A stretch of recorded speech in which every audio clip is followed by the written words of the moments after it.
त्रैमासिक परीक्षा सत्र 2025-26 कक्षा 11वीं विषय हिंदी का आपका पेपर होने वाला है। तो आज की इस वीडियो में इसका फुल सॉल्यूशन आपको प्रोवाइड कराने वाले हैं। आपके यहाँ पर बहुत ज़्यादा कमेंट आ रहे थे कि सर क्लास 11th हिंदी का पेपर लाइए, तो आज की इस वीडियो में इसका संपूर्ण उत्तर देखने वाले हैं। तो आप लोग फटाफट वीडियो को लाइक कर दीजिए, चैनल को सब्सक्राइब कर दीजिए। समय आप लोग दोस्तों 3 घंटा दिया गया है, पूरा अंक 80 अंक है।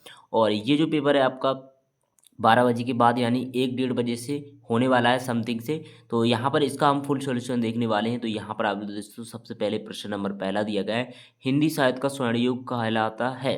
तो इसका करेक्ट आंसर लगाएंगे हम बा यानी भक्तिकाल। इसके बाद है मीराबाई की भाषा मूलतः थी, तो इसका करेक्ट आंसर लगाएंगे राजस्थानी। इसके बाद है मियाँ नसरुद्दीन कितने प्रकार की रोटियां बना लेते थे, तो इसका करेक्ट आंसर हो जाएगा आपका दा यानी 56। इसके बाद है लता मंगेशकर की गायन की विशेषता, तो इसमें आप लोग चौथे का करेक्ट आंसर लगाएंगे सा यानी बेताल उच्चार। इसके बाद है श्रृंगार रस का स्थायी भाव तो रति होता है, इसका करेक्ट आंसर हो जाएगा आ। इसके बाद है हमारा भाव प्रबंधन करते समय किस तत्व पर विशेष बल देना चाहिए, तो इसका करेक्ट आंसर हो जाएगा आपका दा आंकड़ों की प्रस्तुति। इसके बाद है हमारा जो प्रश्न नंबर दूसरा, उचित शब्दों का चयन कर रिक्त स्थानों की पूर्ति कीजिए। तो दूसरे का करेक्ट आंसर यहाँ पर दोस्तों पहले में पूछा गया है, यहाँ पर काव्य की शोभा बढ़ाने वाले धर्म डॉट डॉट कहलाते हैं, तो इसका करेक्ट आंसर हो जाएगा अलंकार। इसके बाद है कबीर भक्ति काल की डॉट डॉट शाखा के कवि हैं, तो इसका करेक्ट आंसर हो जाएगा निर्गुण। इसके बाद है हमारा तीसरा, कबीर भक्ति काल की डॉट डॉट शाखा के कवि हैं, सो इसका निर्गुण हो जाएगा। इसके बाद ऑल इंडिया रेडियो की स्थापना 1936 में हुई थी, ठीक है। इसके बाद है आपका जिंदगी नामा प्रसिद्ध डॉट डॉट है, तो इसका करेक्ट आंसर हो जाएगा उपन्यास। मुंशी बंसीधर डॉट डॉट विभाग के दरोगा थे, तो नमक इसका करेक्ट आंसर हो जाएगा। अच्छे विज्ञापन में भाषा आकर्षक और डॉट डॉट होनी चाहिए, तो इसका करेक्ट आंसर हो जाएगा प्रभावशाली। इसके बाद है हमारा तीसरा, निम्न लिखित कथनों में सत्य सत्य लिखिए, तो 6 अंक के आपके पूछे गए हैं। पहला पूछा गया कबीर ने आंडवरों का विरोध किया, तो ये हो जाएगा हमारा सत्य। दूसरा है इसमें हमारा न्याय के मैदान में धन और धर्म के बीच युद्ध ठन गया, तो दूसरा हो जाएगा यहाँ पर हमारा सत्य। इसके बाद है चित्रपट संगीत में चपलता होती है, तो ये भी हमारा सत्य हो जाएगा। पत्थर पंचाली उर्दू भाषा में लिखी है, तो ये हो जाएगा हमारा असत्य। तालीम की तालीम भी बड़ी चीज़ है, तो ये हो जाएगा हमारा सत्य। सार सच्चीपण में अनावश्यक विवरणों को हटाया जाता है, तो ये हो जाएगा हमारा सत्य, ठीक है। तो इस प्रकार हमें सत्य सत्य कंप्लीट कर लिए हैं। चलिए बढ़ते हैं प्रश्न नंबर चौथे की ओर। अभी तक आपने वीडियो को लाइक नहीं किया तो वीडियो को लाइक कर दीजिए। चैनल पर पहली बार आए तो चैनल को आप लोग फटाफट सब्सक्राइब कर लीजिए, ठीक है। अब हम यहाँ पर सही जोड़ी मिलाने वाले हैं, तो यहाँ पर जो देख सकते हो स्तंभ आ स्तंभ बा दिया गया है, तो आप लोग यहाँ पर दोस्तों ये आपको सही जोड़ी इस प्रकार से मिला लेनी है। पहले वाली चा से, दूसरी छा से, तीसरी णा से, चौथे नंबर की गा से, पांचवें नंबर की घा से, छठवें की का और सातवें नंबर की खा से, ठीक है। इस प्रकार से हम इस सही जोड़ी को कंप्लीट कर लेंगे। इसके बाद आता है हमारा प्रश्न नंबर 5, एक वाक्य में उत्तर दीजिए। नमक की गाड़ियाँ कहाँ जा रही थी, तो पहले का करेक्ट आंसर लगाएंगे आप लोग कानपुर, ठीक है। क्या लगाएंगे, कानपुर। इसके बाद है पूर्णमासी का चांद किसे कहा गया है, चलिए इन सभी का हम यहाँ पर सॉल्यूशन देखने वाले हैं। तो इसके बाद दोस्तों गद्य की किन्हीं दो गौण पिताओं के नाम, कबीर ने बाड़ी का डायरेक्टर किसे कहा है, और पत्थर पंचाली फिल्म की शूटिंग कितने वर्ष चला था, विस्तृत कलेवर काव्य क्या कहलाता है, मीरा की ने किसे अपना आराध्य माना है। तो चलिए इन सभी का यहाँ पर उत्तर देख लेते हैं।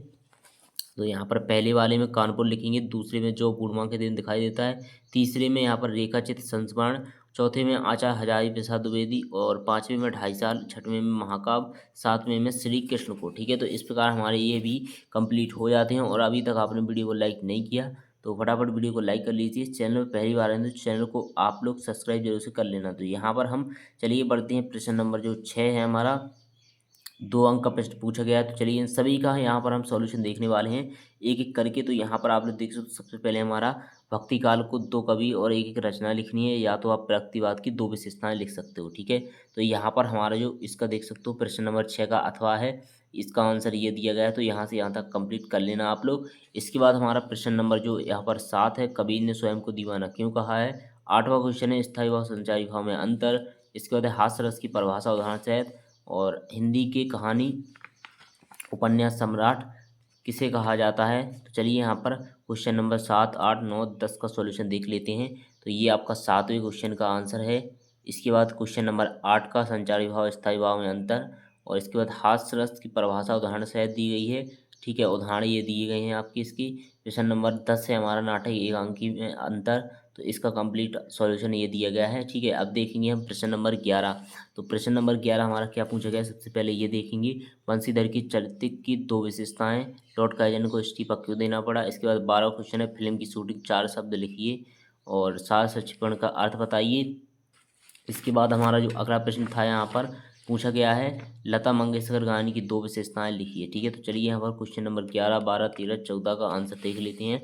तो ये हमारा देख सकते हो 11 क्वेश्चन का आंसर है वंशीधर की 2 चारित्रिक विशेषताएं। इसके बाद 12वां का यहाँ पर शूटिंग, कैमरा, एक्शन, कट, ये यहाँ पर जुड़े 4 शब्द हैं इससे। इसके बाद सार संक्षेपण का अर्थ यहाँ पर दिया गया है और 14वें क्वेश्चन का आंसर ये दिया गया है। अब हम देखेंगे प्रश्न नंबर 15 क्या पूछा गया है हमारा। तो प्रश्न नंबर जो 15 है यहाँ पर पूछा गया आपका फीडबैक का अर्थ क्या है और संपादन का अर्थ बताइए। तो ये आपका देख सकते हो इसका आंसर दिया गया है प्रश्न नंबर 15 का, फीडबैक क्या है।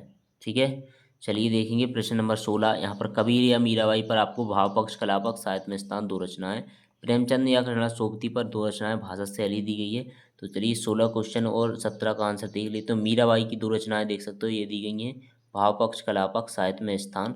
आप लोग वीडियो को पॉज करके इसका आंसर नोट कर लेना। इसके बाद है 17वें क्वेश्चन का कृष्णा सोबती जी पर 2 रचनाएं, भाव, भाषा शैली और साहित्य में स्थान। ठीक है, तो यहाँ पर दिया गया है, इसको आप लोग कंप्लीट कर लेना। अब बढ़ते हैं हम प्रश्न नंबर 18। तो यहाँ पर आपको क्या दिया है, शिक्षक और छात्र के बीच संवाद लिखना है एक। तो सबसे पहले ये प्रश्न नंबर 18 का यहाँ से शिक्षक लिखेंगे, छात्र लिखेंगे, फिर से शिक्षक और छात्र, शिक्षक और छात्र, धन्यवाद सर। ठीक है, तो ये आपका हो जाएगा।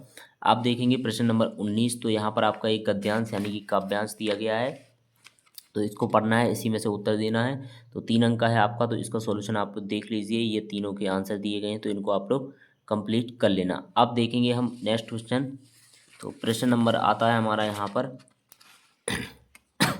20वां क्वेश्चन, संदर्भ प्रसंग भावार्थ लिखिए। तो यहाँ पर हम तो एक एक कर जाना, ये आपका दिया गया है, इसका हमें यहाँ पर संदर्भ प्रसंग भावार्थ सहित लिखना है। ठीक है, तो इसको कंप्लीट कर लेते हैं। चलिए, ये हमारा देख सकते हो सबसे पहले संदर्भ दिया गया है, संदर्भ, प्रसंग और ये आपका इसका भावार्थ है। ठीक है, तीनों यहाँ पर कंप्लीट हो जाएंगे, ये इसका आंसर है। अब देखेंगे हम अगला प्रश्न जो है हमारा प्रश्न नंबर 21। और अभी तक आपने चैनल को सब्सक्राइब नहीं किया तो कर लीजिए, और नेक्स्ट सब्जेक्ट कौन सा है आप लोग कमेंट बॉक्स में बताइएगा। तो इसको देख सकते हो, ये आपका 21वां क्वेश्चन है मियां नसरुद्दीन जी के और पंडित अलोपीदीन के बारे में। तो यहाँ पर हमें गद्यांश दिया गया है, तो इसी को भी कंप्लीट कर लेते हैं। तो संदर्भ लिखेंगे सबसे पहले।